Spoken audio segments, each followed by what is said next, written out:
Serie de charlas exclusivas para nuestros clientes de Santander Private Banking, en las que queremos acercarles la opinión de expertos en diferentes áreas que de una manera u otra son relevantes para la economía, la sociedad y nuestro entorno. Antes de comenzar, recuerdo un par de temas logísticos. La charla va a ser en español, pero se puede seguir en inglés pulsando el botón rojo que indica EN situado en la parte superior derecha de la pantalla. For those of you preferring to follow the talk in English, please press the red button indicating. Si prefieren seguir la charla en inglés, pueden utilizar el botón de la parte superior derecha de la pantalla. Comentarios situado en la parte superior de la pantalla y al final de la conversación pues intentaremos responderlas todas. Hoy nos acompaña Diego Díaz Pilas, que es director de New Ventures Technology de Iberdrola y que charlará con Juan de Dios Sánchez Rosselli, que es nuestro responsable de estrategia de inversión global de Santander Private Banking. Juan de, cuando quieras. Muchísimas gracias, Cristina. Hoy las charlas World Talk pues tratamos de traer a expertos en distintas áreas para explicarnos algunos de los temas que consideramos más relevantes en nuestra sociedad y en nuestra economía. Y desde luego no hay tema más relevante que el reto de la descarbonización, porque aquí nos jugamos el futuro del planeta. En los próximos 50 años tenemos que, menos de 50 años tenemos que conseguir el reto en muchos de los países de llegar a emisiones cero, y para ello es clave el tema que vamos a tratar hoy, que es la transición a energías más limpias. Entonces nos jugamos el futuro del planeta y la innovación va a ser clave en conseguir pues, avances en esa transición hacia energías más limpias. El objetivo de la charla tenemos 5 objetivos que vamos a intentar, con la ayuda de Diego, pues intentar transmitir pues los factores clave. El primero es explicar el mercado actual de energía, cómo consumimos energía actualmente, y luego pasar a ver cuál va a ser el rol de las energías renovables en pasar hacia energías más limpias. La electrificación es el punto tercero, cómo podemos pasar a usar más energía, más electricidad limpia en el transporte y en la industria. Y también luego analizaríamos cuáles son los costes en cada una de las energías y cómo esta transición se puede hacer también de una manera que ahorremos costes. Y ese es el quinto punto que trataremos, que es el rol que tiene la innovación en todos estos retos. Diego, muchísimas gracias por venir a participar en este evento. Iberdrola es una de las empresas líderes a nivel mundial en este reto de la transición energética y te agradecemos muchísimo tu participación en este evento con nuestros clientes. Un placer, muy buenas tardes a todos. Es un placer estar con vosotros y con vuestros clientes hablando de transición energética y yo creo que podemos pasar un rato interesante. Bueno, el primer punto que queríamos explicar a nuestros clientes es cómo consumimos ahora energía, pero hemos puesto esta diapositiva en la cual pues explicamos cómo ha sido, que esta no es la primera transición energética, ¿no? Ya tuvimos una primera, que fue el paso un poco de consumir energía a través de a fuerza animal pasar al carbón, ¿no? Fue la primera transición y luego tardamos otros 100 años más en pasar la segunda transición energética, utilizando el petróleo y el gas. ¿Cuánto tiempo vamos a tardar en llegar a la tercera transición energética, que sería la de pues, pasar a la energía basada en electricidad y en renovables? Dime una fecha. Bueno, yo creo que estamos ya en medio de ese proceso, ¿no? Realmente, como tú decías al principio, en los próximos 30 años tenemos un reto, que es un reto social y un reto medioambiental, que es el de descarbonizar del todo nuestra economía. Y además, yo creo que hoy vamos a ver que no es solamente un reto, sino que también es una importante oportunidad de negocio, ¿no? Como decías tú al principio, hemos pasado pues de un mundo en el que quemábamos cosas, aparte de fuerza animal, quemábamos madera, a un mundo en el que quemábamos carbón. En este siglo empezamos a quemar petróleo y gas, hemos seguido quemando carbón en el mundo y ahora yo creo que vamos a pasar a dejar de quemar cosas, ¿no? Y esto es un tema interesante que vamos a ir viendo hoy, ¿no? Vamos a pasar a alimentar nuestro sistema energético fundamentalmente con sol, viento y agua, ¿no? La pregunta aquí es si esto va a ser más rápido o no que en revoluciones Sí, anteriores. porque si vemos esta diapositiva, la verdad es que no vemos los últimos 10 años, no hemos ido muy rápido, ¿no? Hay que, desde luego, en los siguientes años tenemos que pues cambiar, desde luego, la forma de consumir energía y cambiar radicalmente la forma de generación.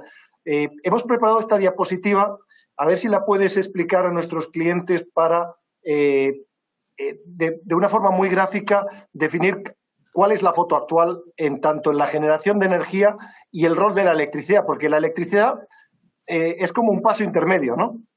Correcto, o sea, lo cierto, y en esto tienes razón, si bien las renovables han tenido un crecimiento exponencial y luego veremos más adelante que van a tener un crecimiento todavía más exponencial desde cuando en Iberdrola empezamos, por ejemplo, hace 20 años a invertir en renovables y se veían como una anécdota y ahora se ven pues como la fuente de electricidad más competitiva, ¿no? Y luego elaboraremos un poco sobre eso, pero es cierto que a día de hoy el 80% de la energía que consumimos en el mundo tiene un origen fósil.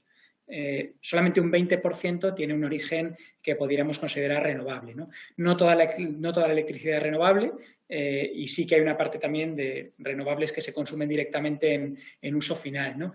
Pero a día de hoy yo creo que el titular aquí es que un 80% de la energía es fósil y que una parte importante de la electricidad sigue siendo fósil con un crecimiento exponencial de las renovables sobre el que iremos hablando a lo largo de la presentación, ¿no? Fundamentalmente de la eólica y la fotovoltaica. La hidráulica ya ha tenido un papel en los últimos años muy relevante en las distintas geografías.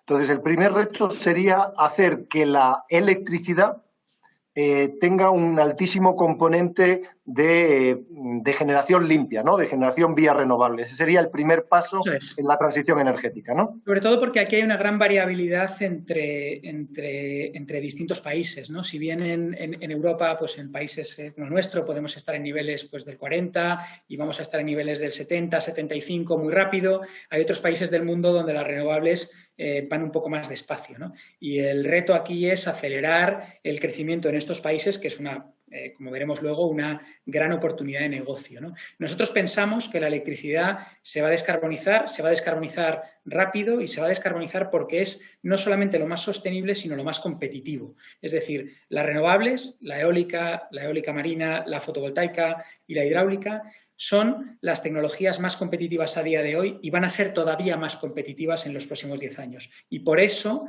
el ritmo de descarbonización de la electricidad va a crecer muchísimo en los próximos 10 años. Y el reto aquí, y es un poco lo que presentas tú ahora en esta transparencia, ya no es solamente descarbonizar la electricidad, porque veíamos al principio que la electricidad era, pues depende un poco en qué país del mundo, ¿no? Pero entre un 20 y un 25% del consumo de energía.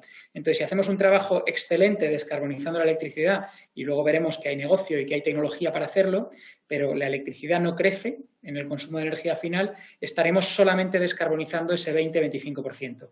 Si queremos descarbonizar el 100% del sistema energético, lo que tenemos que hacer es crecer esa electricidad desde ese 20-25% hacia el 80-85% y ver qué tenemos que hacer con el resto que falta, ¿no? Pero es clave no solamente que descarbonicemos la electricidad, eso va a ocurrir y está ya ocurriendo, sino que empecemos a electrificar el consumo de energía final, que a día de hoy en el transporte, pues la única parte eléctrica significativa son los trenes, en la industria algunos procesos eléctricos, pero más o menos una tercera parte, y en los edificios sí que hay una penetración de electricidad un poco más importante, ¿no? Pero necesitamos que la electricidad permee en el transporte y en la industria y que lo haga rápido, al mismo ritmo que se va descarbonizando. Y este es, yo creo, el reto y la gran oportunidad que tenemos delante de nosotros, que es la electrificación de la economía. Pues lo ha explicado muy bien. Entonces, dependiendo de para qué utilicemos la energía, tenemos en el caso del transporte, la electricidad tiene que competir con el petróleo y veremos a ver cómo puede la electricidad sustituir el petróleo. Y en el caso de los usos industriales es más el carbón y hablaremos un poco luego más en detalle, sobre todo en las industrias, cómo podemos conseguir que la electricidad sea una fuente más importante tanto en los usos residenciales como los usos industriales. Esta slide, esta diapositiva, la utilizáis en vuestras presentaciones a inversores. Yo creo que resume muy bien pues este reto, la transición energética, para conseguir que el futuro del planeta sea, pues, tenga menos calentamiento, ¿no? ¿Puedes explicarla? Sí, yo diría que aquí hay tres grandes bloques, ¿no? Está el que comentábamos de la descarbonización de la electricidad, y ahí tenemos la energía eólica, tenemos la energía hidráulica, tanto directa como de bombeo, tenemos la eólica marina, tenemos la solar fotovoltaica. Y después está el consumo de energía final, que es lo que decimos que hay que electrificar, ¿no? Que hay que hacer coches eléctricos, que hay que hacer bombas de calor, luego profundizaremos un poco más en qué es eso. Y en medio, y esto es muy importante, están las redes, está lo que nos permite llevar la electricidad descarbonizada hacia el mayor número de consumo, hacia el mayor número de usos de energía final. Es decir, las redes de distribución de electricidad son una parte muy importante y no tenemos que dejar de lado la inversión en estas redes y la automatización y la tecnología en estas redes, porque es lo que nos permite pasar de una electricidad descarbonizada a que esa electricidad pueda llegar a todos los usuarios finales, ¿no? Y esta es un poco la visión que tenemos en Iberdrola y que tenemos hace muchos años, ¿no? En la que invertimos en renovables, invertimos en redes, invertimos en soluciones para nuestros clientes finales. Y también ahora haremos el tema de las baterías, pero las baterías, las energías renovables tienen se generan con cierta estacionalidad y eso, el tema del almacenamiento también es clave para conseguir aprovechar al máximo su potencial, ¿no? Totalmente. Vale. Pues esta es la foto actual de cómo ha evolucionado en el tiempo el consumo de energía por fuentes. La foto no es bonita, la foto no es limpia. Tenemos que radicalmente cambiar muchos aspectos del uso y de la generación de energía para conseguir los retos que muchos países nos estamos fijando de llegar a emisiones cero en un horizonte del 2050 para cumplir con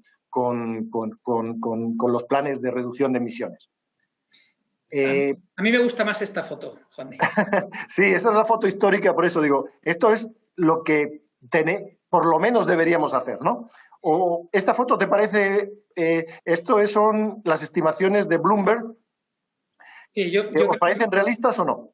Yo creo que no solo son realistas, sino que en algunos casos pueden incluso acelerarse, ¿no? Fundamentalmente en determinadas geografías. Nosotros pensamos que en países del sur de Europa las renovables, tan pronto como 2030, van a estar cercanas a un 70-75% de la electricidad. Por ejemplo, ¿no? Y solo Iberdrola tiene en sus planes alcanzar casi 100 gigavatios de capacidad renovable a 2030. Por lo tanto, pensamos que ya en 2030 vamos a tener en muchas geografías niveles de renovables de ese entorno, del 70, del 75%, que son los que proyecta Bloomberg para 2050 a nivel mundial. Específicamente en Europa, yo creo que es factible. De hecho, mucho más he leído en vuestra página web que en Reino Unido, en Alemania, en Portugal, Iberdrola ya genera el 100% de electricidad por vías renovables, ¿no?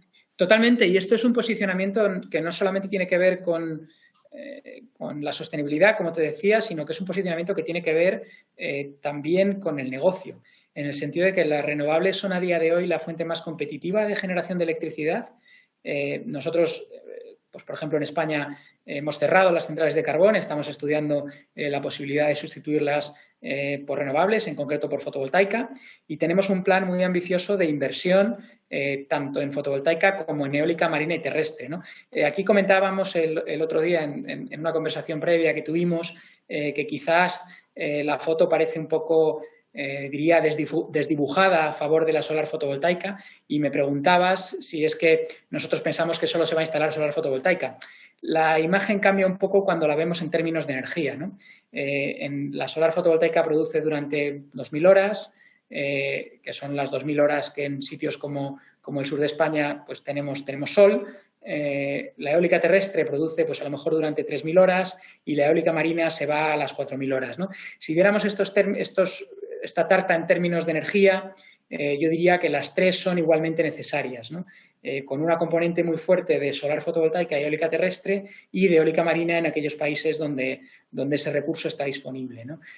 Nosotros vemos que, como tú decías, a día de hoy, en la mayoría de geografías donde operamos, estas son las fuentes ya más competitivas y no se está instalando ninguna, en España no se está instalando ninguna capacidad nueva que no sea renovable. No solo por un tema de sostenibilidad, sino porque no tiene sentido económico. Ahí, lo que me explicabas el otro día es el mix de renovables es muy complementario, ¿no? Tanto por cuándo se produce la electricidad y cómo te juega en una cartera de generación, pues tener las tres es clave, ¿no? Sí, esto es importante, Juan, porque cuando hablamos de las renovables hablamos mucho de la variabilidad. Y es cierto, la variabilidad hay que gestionarla y luego hablaremos de almacenamiento, ¿no? Pero es verdad que hay, primero, hemos mejorado mucho en cuanto a la predicción de los distintos recursos y la producción y luego los recursos renovables son bastante complementarios entre sí. En el caso de la solar, pues la tenemos fundamentalmente durante el día. En el caso de la eólica es más plana, aunque con más contribución habitualmente durante la noche, y la eólica marina tiene un perfil mucho más plano y de muchas más horas. De forma que las tres son complementarias entre sí y junto con la hidráulica y los bombeos nos permiten que gran parte de la energía que vendemos a nuestros clientes en todas nuestras geografías sea de origen renovable. Bueno, los datos que pones aquí de crecimiento de la capacidad, la verdad que son realmente sorprendentes.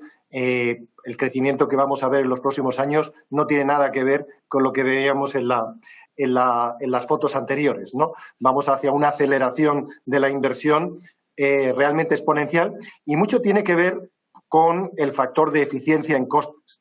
Esta diapositiva es un poco compleja, pero es muy importante, ¿no? Es un poco la evolución de los costes de las energías renovables en los últimos años y se compara con este rango que es el rango de costes que tiene la producción de energía generada con combustibles fósiles. Explícanos cómo ha sido posible que las renovables bajen de esta manera los costes de producción. Yo diría, sin exagerar mucho, que probablemente estas sean las gráficas más importantes, desde luego del mundo de las renovables y muy probablemente del mundo de la energía a día de hoy. Estas gráficas representan una cosa que se llama curva de experiencia, ¿no? Y esto no solamente aplica a las renovables, sino a muchos otros procesos industriales. Lo que viene a querer decir es que según vamos fabricando más de un determinado bien, vamos aprendiendo y vamos a ser capaces de fabricarlo de una forma más competitiva, ¿no? En el caso de la solar, por ejemplo, cada vez que duplicamos la capacidad instalada en energía solar en el mundo, el coste se reduce entre un 25 y un 30%. ¿Qué quiere esto decir? Pongamos un ejemplo, que si tenemos 100 paneles fotovoltaicos instalados en el mundo y nos cuesta 10 producir, en cuanto tengamos 200 instalados, nos va a costar 7,5 producir. Y esto, que parece que no es mucho, cuando nos enfrentamos, y esto los que trabajáis en temas financieros lo conocéis mucho mejor, cuando nos enfrentamos a los intereses compuestos o cuando nos enfrentamos a las tasas compuestas, tiene un impacto en el tiempo que es increíble, ¿no? Que es un poco lo que vemos en estas curvas, ¿no? Básicamente, tenemos reducciones de costes en los últimos 10 años de la energía solar de un 80%, de un 90%. Es cierto que en el tiempo, según se va incrementando la capacidad instalada, la tasa de reducción cuesta más doblar, es decir, pasar de 10 a 20 es más fácil que pasar de 20 a 40 y que pasar de 40 a 80, pero todavía estamos en muchas de estas tecnologías en un momento en el que entre ahora y 2030 vamos a tener igual 2 saltos, ¿no? En el que vamos a doblar igual 2 veces, ¿no? Entonces vamos a tener reducciones de costes, pues en la solar, pues a lo mejor de un 30 a 35% adicional a 2030, lo mismo en la eólica y en la eólica marina, como estamos un poquito más tempranos, vamos a doblar más veces y vamos a tener reducciones de un 50-60% a 2030, ¿no? Entonces, esto... Esta es la clave de por qué se va a acelerar tanto la transición energética, porque a medida que invirtamos más, cada vez van a ser incrementalmente más competitivas y, de hecho, a día de hoy ya la fotovoltaica en numerosos países si quieres construir una planta, no es la forma más eficiente de de producir energía, ¿no? Depende de los países, en algunos casos es la fotovoltaica y en otros es la eólica, pero son las dos fuentes más competitivas de producción de electricidad, clarísimamente. Y es curioso porque en el caso de la energía nuclear se produce lo contrario, ¿no? Cada vez es más costoso producir energía nuclear o montar una nueva planta nuclear, ¿no? Bueno, ahí yo creo que juegan otros temas que tienen más que ver con la regulación y no tanto con la tecnología, ¿no?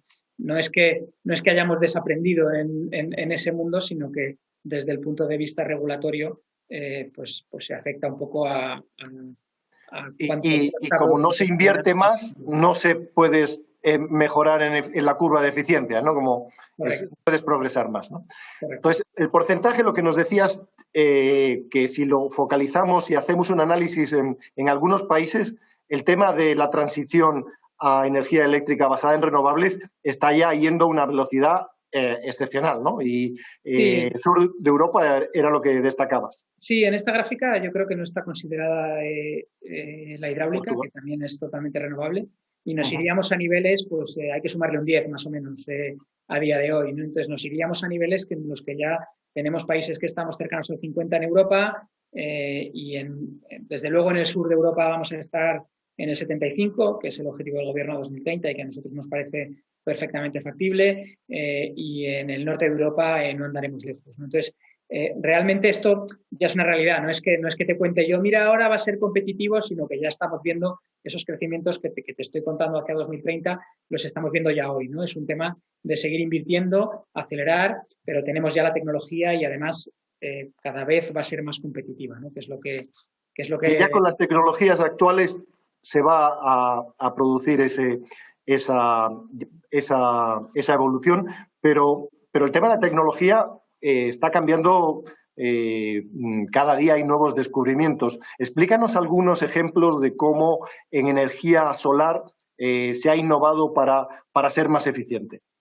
Sí, la verdad es que, como os decía antes, ¿no? En energía solar hemos reducido los costes pues un 80-90% en los últimos 10 años y uno podría pensar, oye, pues igual ya hemos llegado al límite, ¿no? Lo cierto es que nuestros análisis internos muestran que no solo no hemos llegado al límite, sino que la innovación no para, ¿no?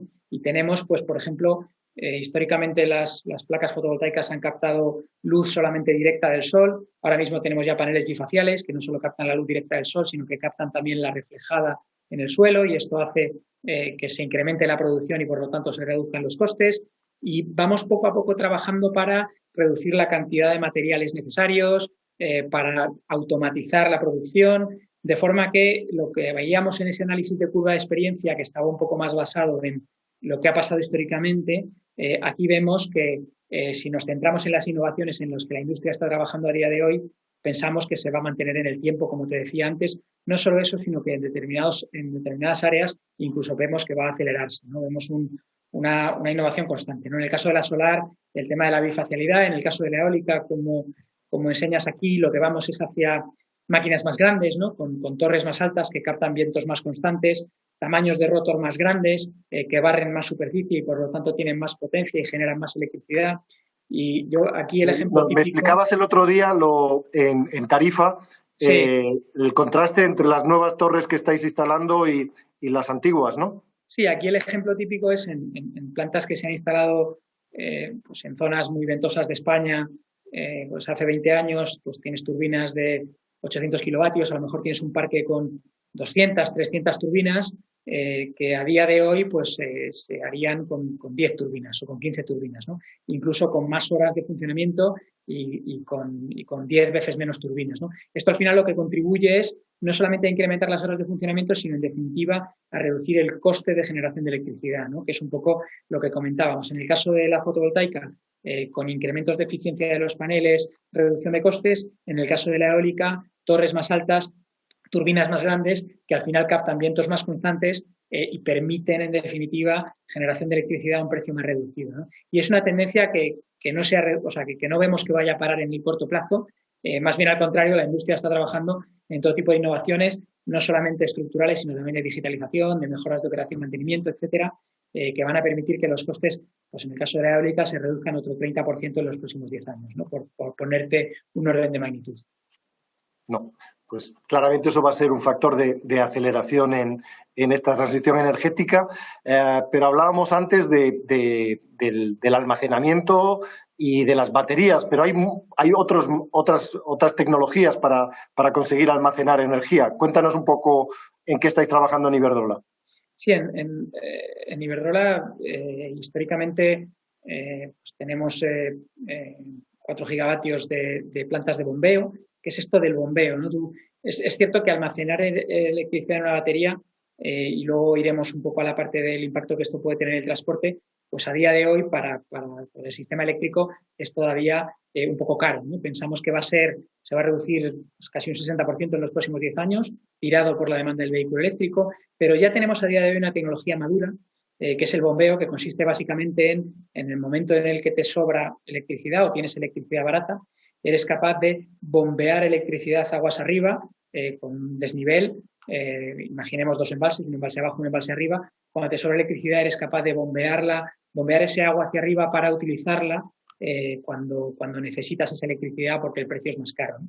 Esto es una tecnología madura que pensamos que sigue teniendo potencial desde el punto de vista incluso de hacer reversibles instalaciones hidráulicas que a día de hoy solamente tienen un sentido y que nosotros ya utilizamos en nuestro portfolio y que vamos a tener una utilización creciente en los próximos 10 años. Vemos que se van a ir incorporando en los próximos 10 años las baterías, cada vez van a tener un papel más importante para el almacenamiento de electricidad y en el futuro, en sitios donde no haya bombeo disponible, incluso contaremos con hidrógeno, ¿no? Y luego podemos hablar un poco más del hidrógeno, ¿no? Pero yo aquí el mensaje que destacaría es cierto que las renovables son variables, como decíamos antes, pero me gustaría desmitificar un poco el tema del almacenamiento, ¿no? Yo creo que tenemos tecnología disponible a día de hoy y que vamos a tener más y que para llegar a niveles del 80, del 85%, del 90% de renovables tenemos la tecnología que es necesaria. En el caso de las baterías,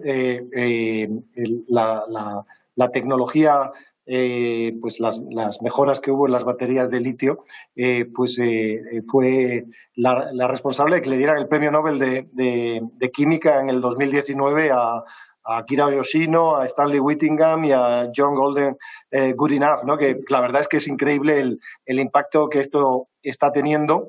Y vayamos a hablar un poco de los usos de la electricidad fuera de la generación, ¿no?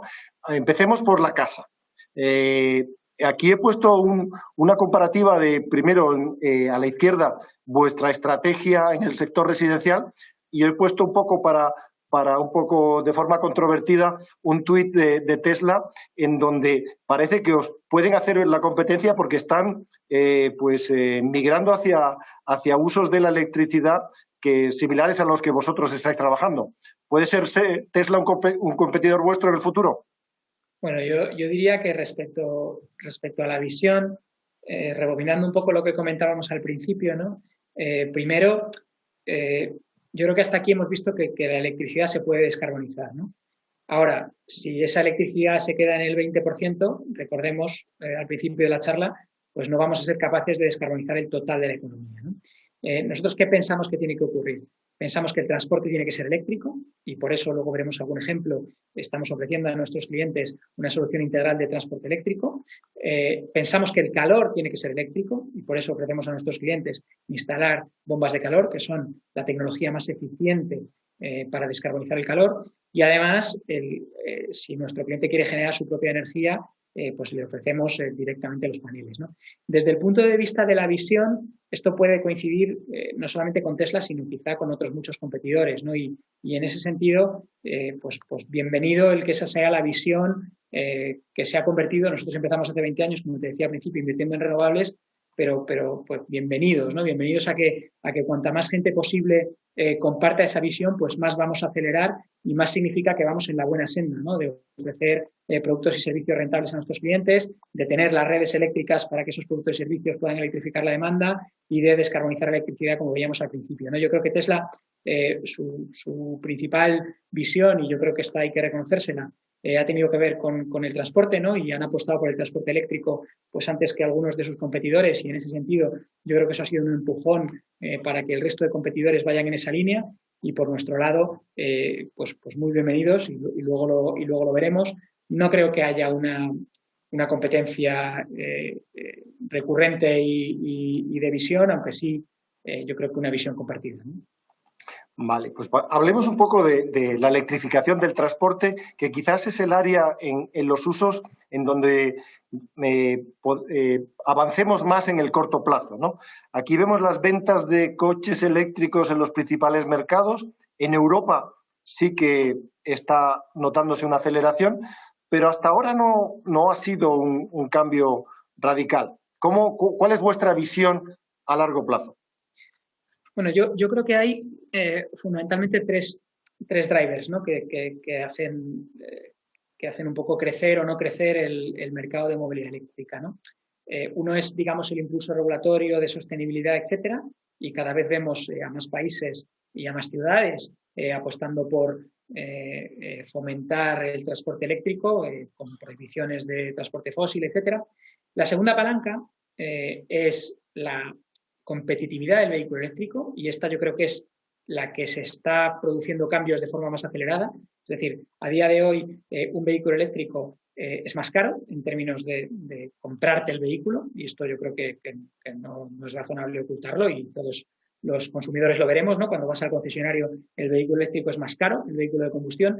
Sin embargo, cuando hablamos de coste total de operación, es decir, del coste del vehículo a lo largo de su vida, incluyendo lo que nos gastamos en combustible y lo que nos gastamos en mantenimiento, empezamos a estar ya muy cerca de la paridad. Y en determinadas aplicaciones en las que se hacen muchos kilómetros, y lo veis en algunos taxis, y lo veis en algunas aplicaciones urbanas, ya empiezan a ser competitivos los vehículos eléctricos, ¿no? Y vemos que esto va acelerándose, y vemos que hacia la mitad de la década, hacia el 2025, ya van a ser competitivos en el coste inicial. Y ese va a ser el trigger de que respecto a competitividad crezcan muchísimo las ventas, ¿no? Y se ve muy bien en esta gráfica cómo a partir Estas son unas proyecciones de unos expertos.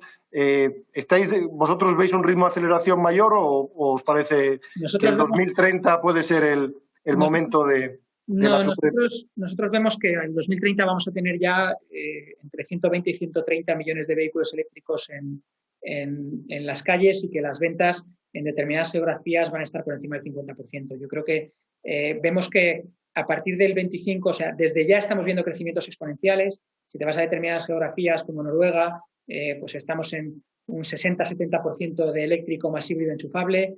En Europa se están duplicando y hasta triplicando las ventas cuarto a cuarto. Entonces, nosotros vemos una aceleración entre ahora y el 25 con un crecimiento exponencial, y a partir del 25 con un impacto mucho más gordo en los porcentajes globales que me decías antes, ¿no?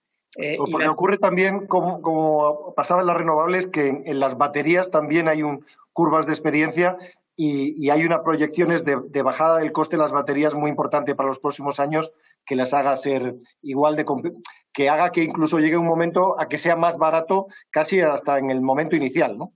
Si viéramos los saltos, antes decíamos, ¿cuánto tarda en duplicarse la capacidad instalada de solar? Y decíamos, pues entre ahora y 2030 vamos a tener dos saltos, ¿no? Dos saltos y algo, ¿no? En plan, pues se va a duplicar, se va a duplicar y se va a duplicar otra vez. En el caso de las baterías estamos hablando pues del rango de 10 saltos, ¿no? Se va a duplicar la capacidad instalada por el tirón de la demanda del vehículo eléctrico pues entre 8 y 10 veces. Eso va a suponer una reducción de costes del 60-70%, ¿no? Y esto ya, como te decía, a partir del 25 va a hacer que los vehículos eléctricos sean más caros en el coste, en el CAPEX inicial. Por supuesto, en ese punto, como la operación es entre 3 y 5 veces inferior, van a ser muchísimo más competitivos para el cliente final, ¿no? Entonces, nosotros vemos, para determinados clientes empiezan a ser competitivos ya, y para el grueso de los clientes van a ser totalmente competitivos a partir del 25. Entonces, básicamente lo que estás diciendo es que si tenemos un cliente que se dedica a fabricar tubos de escape, que empiece a cambiar el business plan, ¿no? Bueno, no me atrevería a dar ese tipo de consejos. que empiece a diversificar, ¿no? Sí que vemos que la movilidad va a ser eminentemente eléctrica, y de nuevo, y esto es importante y lo vemos no por un tema de sostenibilidad, o no únicamente por un tema de sostenibilidad, sino por un tema de costes y competitividad. Y este yo creo que es casi el mensaje principal aquí. No estamos hablando de que tenemos que comprar vehículos eléctricos porque no emiten, por supuesto que no emiten, pero es que además para determinadas aplicaciones son ya la solución más competitiva, y para todas las aplicaciones van a ser la solución más competitiva en los próximos 4 o 5 años. Bueno, aquí vemos en esta diapositiva que cada año se revisan al alza el porcentaje estimado de ventas de coches eléctricos y por lo que nos dices es muy probable que en los próximos años veamos pues cifras superiores, ¿no? Y cómo, a ver, esto cambia radicalmente la forma que tenemos de recargar energía. Me hablabas el otro día que teníamos la conversación previa a esta charla de vuestra app de recarga pública, donde se ven pues los puntos que tienes para recargar electricidad disponibles y cómo de user-friendly es esta aplicación para reservar puestos. ¿Cuántos hay más o menos en España ahora de puntos de recarga? Mira, tenemos en nuestra app, tenemos disponible para nuestros clientes 15.000 puntos de recarga en toda Europa. No solamente en España, sino a través de partners. Estamos ya en los 15.000 puntos de recarga, ¿no? Aquí, ahora voy un poco a nuestros objetivos, ¿no? Pero decíamos, hay 3 palancas, ¿no? Está la palanca medioambiental y de regulación, que hemos visto que cada vez se va acelerando más. Está la palanca de competitividad. Y la tercera palanca, y esta es muy importante, es la disponibilidad de infraestructura de recarga, ¿no? Si bien cuando me compro un vehículo eléctrico, en un porcentaje muy importante de las veces lo voy a cargar en mi casa, es importante que cuando yo me vaya a desplazar tenga una recarga puntual, disponible, de forma similar a la que yo tengo con un vehículo de combustión. Aunque lo voy a hacer muchas menos veces, porque yo desde que tengo un vehículo eléctrico, pues prácticamente no voy nunca a hacer una recarga pública, lo hago en casa o lo hago en el trabajo, pero tiene que estar disponible, ¿no? Y yo creo que la buena noticia ahí es que no solamente nosotros, ¿no? Pero en concreto Iberdrola, como te decía, tenemos 15.000 puntos ya de recarga pública disponibles en nuestra app a día de hoy. Tenemos un plan para 2024 para tener 150.000 puntos de recarga, tanto pública como privada, ya desplegados. Estamos hablando ya de cifras muy significativas. Y yo creo que esto no es solamente una apuesta, en este caso de Iberdrola, quizá nosotros hemos sido pioneros, tenemos ya 15.000, hemos acelerado mucho, ¿no? Pero yo creo que es una tendencia creciente en todos los mercados, que por supuesto tenemos que acelerar y tenemos que favorecer, pero que ese tercer check que decíamos, regulación, con competitividad en costes, disponibilidad de infraestructura de recarga, en el tercer caso, que es la disponibilidad de infraestructura de recarga, nosotros a día de hoy vemos que eso está ya para nuestros clientes, pero pensamos que en el medio plazo va a estar disponible para cualquier cliente. Ahí, como decías, tenemos que acelerar y tenemos que acelerar también para ir al ritmo que otras economías están yendo, como es el caso de China, ¿no? En China, te doy un dato, en el mes de diciembre instalaron 100.000 nuevos puntos de recarga, que es más de todo el stock que tiene Estados Unidos y claramente van a otra velocidad en China. China es uno de los países más contaminantes, pero recientemente han asumido el reto de Net Zero en 2050 y se están dando cuenta de que esto es un grandísimo negocio y puede ser un área en la cual si invierten antes, pues gracias a la curva de experiencia que mencionabas antes, pues pueden tener supremacía en términos de competitividad, ¿no?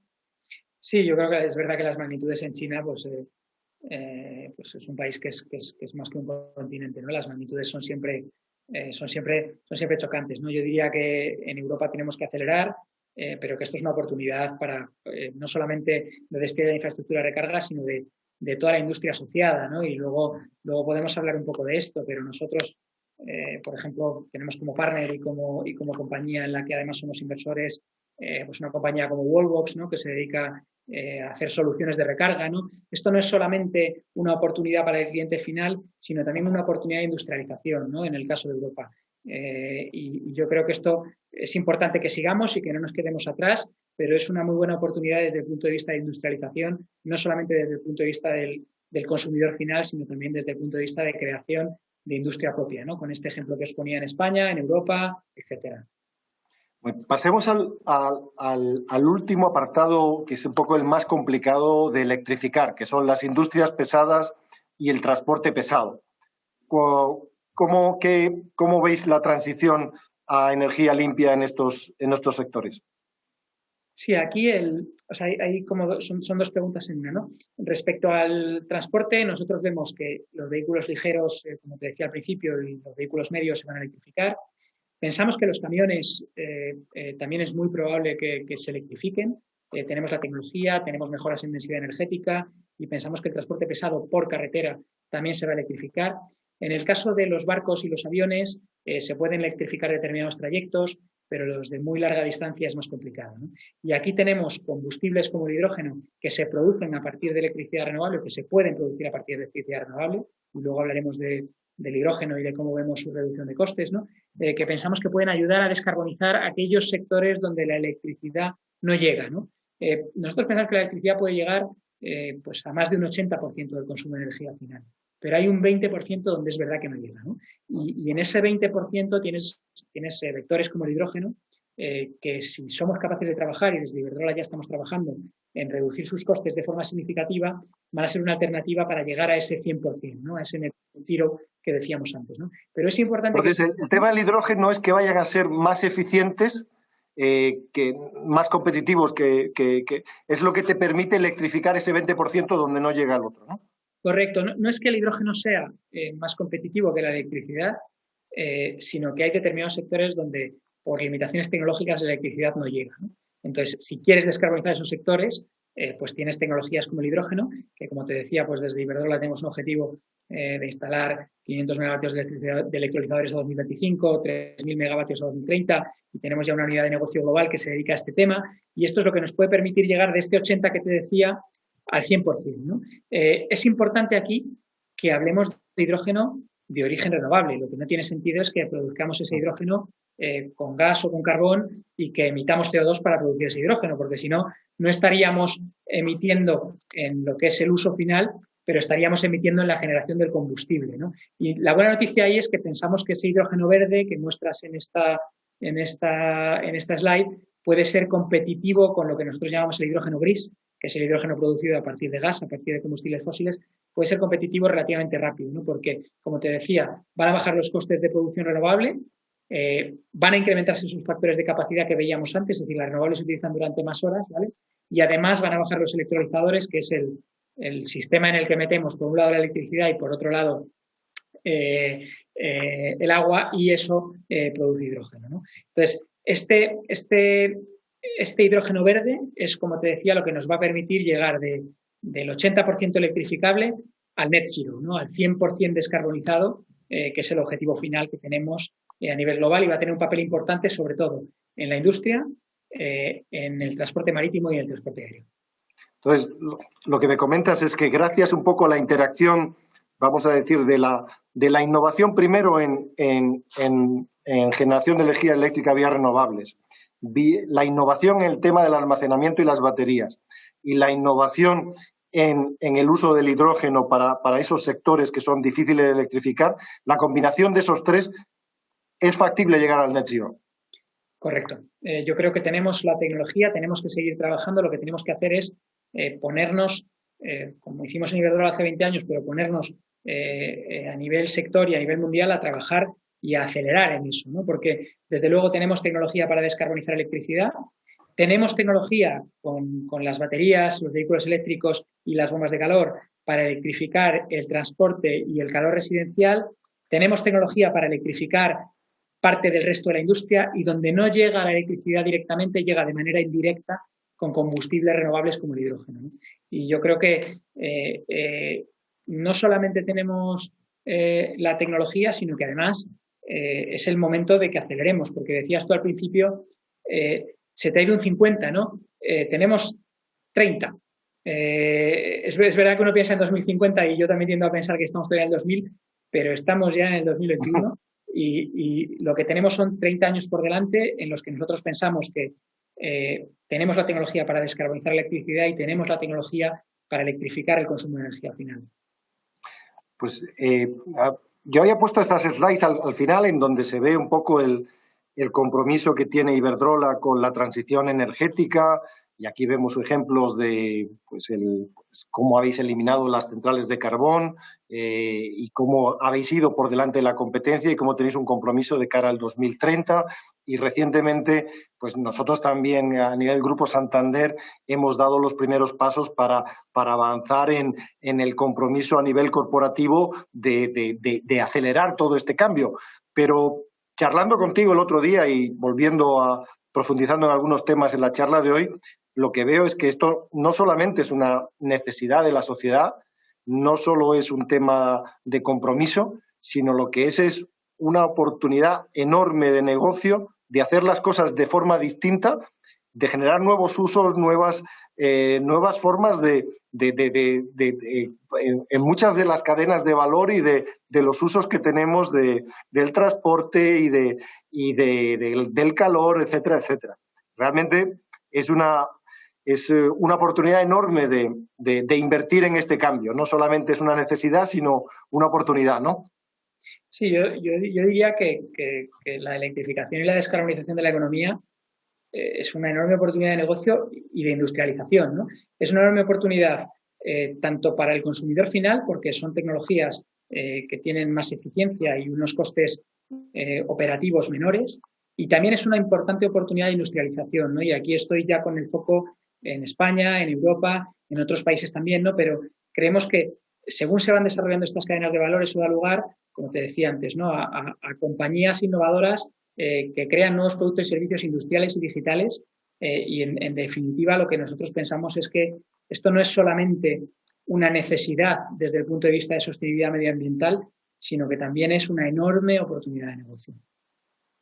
Oye, Diego, clarísimo tu exposición. Perdona que te haya atropellado en algunas preguntas porque teníamos tantos temas sobre los que hablar. Pero ahora abrimos el turno a preguntas y me están llegando a través del WhatsApp algunas preguntas de clientes. Empezamos por una un poco pues de actualidad en España, ¿no? Porque estamos hablando que se bajan los costes de la electricidad y resulta que hemos tenido una subida en la factura de la luz bastante importante y bastante controvertida, ¿no? ¿Por qué ha sido esto o es simplemente un tema coyuntural?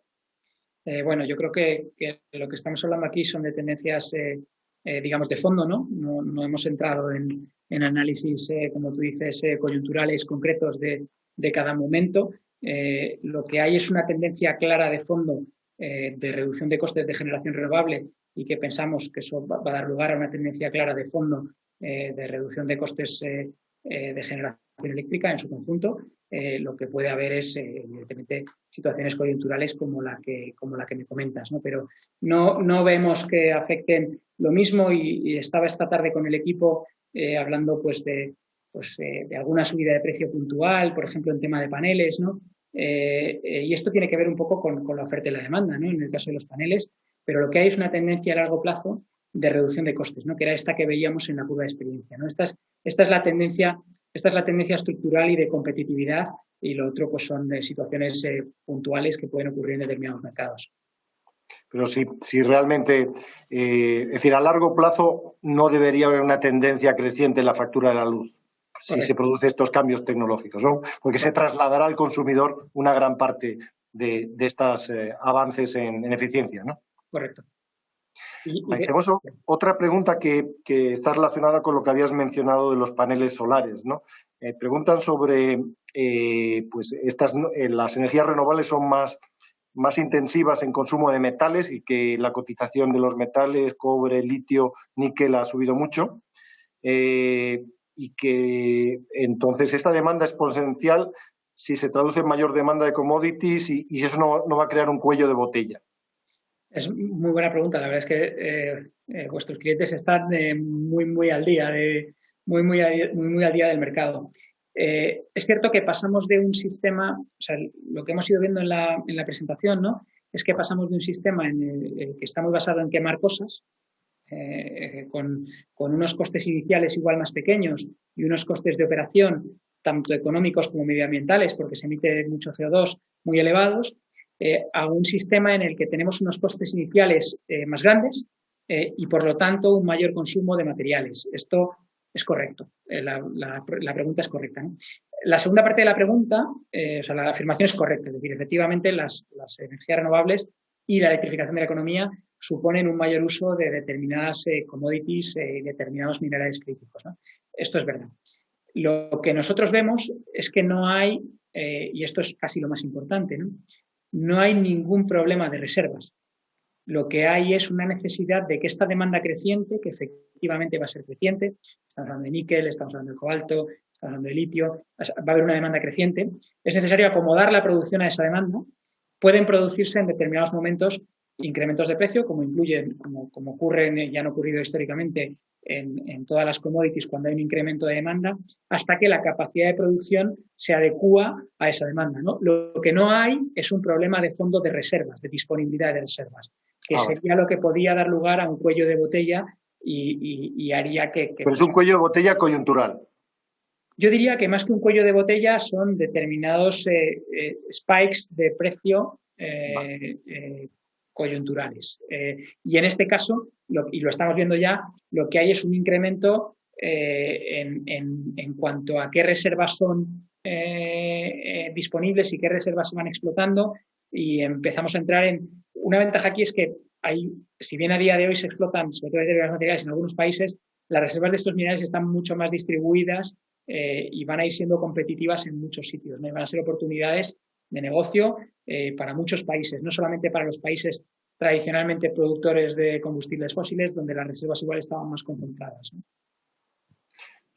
Bueno, una pregunta relativa a si es necesario instalar más energías renovables, porque comenta un cliente que la potencia instalada en España es de 100 gigavatios, consumo está en 30 y el consumo eléctrico en España lleva cayendo en los últimos 24 meses.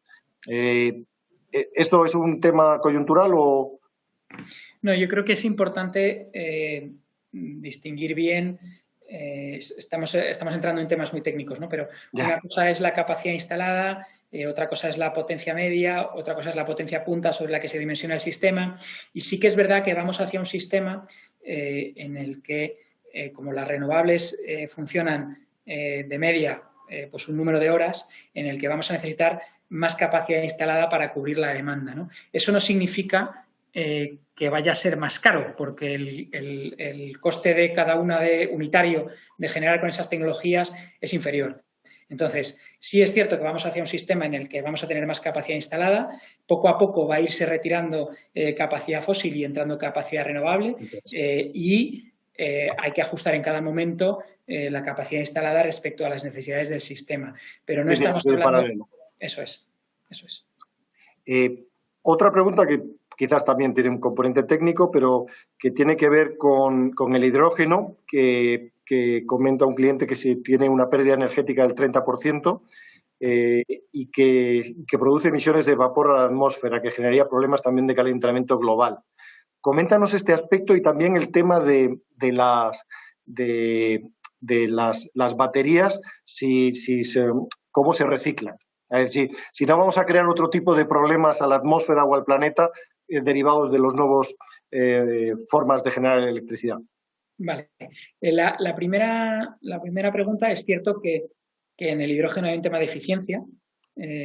Cuando tú tienes, digamos, una unidad de electricidad y produces hidrógeno en términos energéticos, has perdido no solo un 30%, sino que yo diría pues casi un 40%, ¿no? Y luego cuando consumes ese hidrógeno hay unas pérdidas adicionales. Por eso el hidrógeno es bueno solamente para aquellos sectores donde la electricidad no llega, ¿no? Por eso yo hablaba antes de que el hidrógeno es bueno para esos nichos donde no es posible la electrificación directa. Lo óptimo sería, para evitar esas pérdidas que se traducen en un incremento de costes, ir hacia una vía de electrificación directa. Por eso decíamos que el hidrógeno se utiliza solo en aquellos sectores donde no tiene sentido utilizar electricidad, ¿no? Respecto a la segunda pregunta, las baterías son totalmente reciclables y hay tecnologías a día de hoy que se van a ir desarrollando conforme la demanda lo requiera para reciclar esas baterías, ¿no? No suponen, comparar el problema medioambiental o potencial de reciclar unas baterías con las emisiones de CO2 y lo que supone para el planeta, pues estamos hablando de dos mundos distintos, ¿no? Uno es un problema un challenge que hay que optimizar, igual que reciclamos muchos de nuestros residuos, pues vamos a ser capaces de reciclar las baterías, y el otro es simplemente tenemos que dejar de quemar combustibles fósiles si no queremos acabar con el planeta, ¿no? Estamos hablando de dos órdenes de magnitud diferentes, ¿no? Perfecto. Otra pregunta va en relación al mercado brasileño, que no sé si lo conoces en detalle, porque bueno, tu rol es más bien de responsable de la estrategia de innovación en Iberdrola, y no sé si conoces particulares de los mercados locales. Me preguntan sobre el modelo de generación de energía en Brasil. No sé si lo conoces en detalle. Sí, en Brasil hay mucha energía hidráulica y es un país que ya tiene unos niveles de renovables por sus propios recursos naturales muy elevados, ¿no? Entonces es un país que desde el punto de vista de, cuando veíamos la foto esa de en qué nivel de renovables estamos, Brasil está fuera del gráfico ya a día de hoy, ¿no? Y además está creciendo mucho tanto en solar como en eólica, por lo tanto desde el punto de vista de generación de electricidad va a estar todavía más fuera del gráfico, ¿no? Es un país que desde el punto de vista de renovables, sobre todo como te decía, por la hidráulica, históricamente y actualmente pues va muy avanzado. Pues hemos cubierto bastante, ha habido bastantes preguntas de clientes, tenemos un compromiso de no excedernos de más de una hora, y quería aprovechar estos 2 últimos minutos para que me hagas un tuit, un mensaje final un poco que resuma lo que para ti que sería el aspecto más importante de la transición energética. Bueno, yo diría esto de... 140 palabras. Sí, esto de las redes sociales es cada vez más complicado, ¿no? Porque podríamos estar hablando no solo una hora, sino horas y horas, ¿no?, sobre este tema. Condensarlo todo en un tuit es complicado. Vamos a ver si queda 140 caracteres, ¿no? Pero yo creo que el resumen fundamental de lo que hemos visto hoy es que la transición energética no es solamente una necesidad, sino una enorme oportunidad de negocio e industrialización. No sé si me he pasado de los 140, pero yo diría que es importante que veamos que aquí no se trata solamente de una necesidad medioambiental o de sostenibilidad, sino que la competitividad de la tecnología nos permite hacer de esa necesidad de sostenibilidad una enorme oportunidad de negocio y de industrialización. Entonces, para mí sería... Ese sería el resumen. Luego las contamos, ¿no? Pero no sé si son 140 caracteres o 150, pero para mí ese sería el resumen. Yo creo que está bastante bien resumido. Me acaba de llegar una pregunta, que tenemos 3 minutos antes de llegar a la hora. Voy a aprovechar a ver si en 2 minutos me puedes contestar, porque es una muy buena pregunta. Pues dice, ¿los precios de la electricidad son precios políticos? Pues tienen tarifas en cada país, ¿no? Y entonces la pregunta es, ¿la energía nuclear, hidráulica, carbón están amortizadas? ¿Cómo se explica esos precios? Al final es un tema de costes hundidos versus costes variables. ¿Cómo eso va a incidir un poco en cómo de rápido sea esta transición? Bueno, yo diría que esa pregunta no es para 2 minutos, es para muchas horas, ¿no? Yo creo que es importante que en cierta forma no confundamos lo que son, como decía antes, situaciones regulatorias o coyunturales concretas en determinados mercados con tendencias de fondo, como las que estamos discutiendo hoy, pero sí que es verdad que en los costes de la factura eléctrica pues hay una parte no despreciable que tiene que ver con la regulación y con determinados cargos pues que están más allá de lo que es la tecnología o la generación que comentábamos, ¿no? Yo creo que... Yo lo que ahí comentaría es que si te enfocas en los costes hundidos y no, vamos a decir, no apuestas por las nuevas tecnologías, te vas a perder la ventaja de first mover y de generar un poco esa curva de experiencia, ¿no? Si esperamos mucho diciendo, oye, hay que amortizar lo antiguo, pues a lo mejor pues los chinos nos adelantan por la derecha y se convierten en los líderes en las nuevas tecnologías, ¿no? Totalmente. Yo diría que, además, yo creo que en España y en Europa, en ese sentido, desde el punto de vista de las renovables, yo creo que estamos en una muy buena posición. Hemos hecho una apuesta temprana y tenemos que mantenerla para que esto sea una oportunidad de no solamente de descarbonizar electricidad, sino de liderar el cambio. En caso, reindustrializar y liderar el cambio desde el punto de vista de la transición energética en Europa. Pues 18:59 en España, ¿no? En otras geografías tenemos clientes de otras geografías que están en otros usos horarios. Cristina, creo que hemos cubierto los objetivos que teníamos esta charla. Quería agradecer a Diego su participación y su capacidad de explicar temas que son complejos. Un placer. Muchas gracias.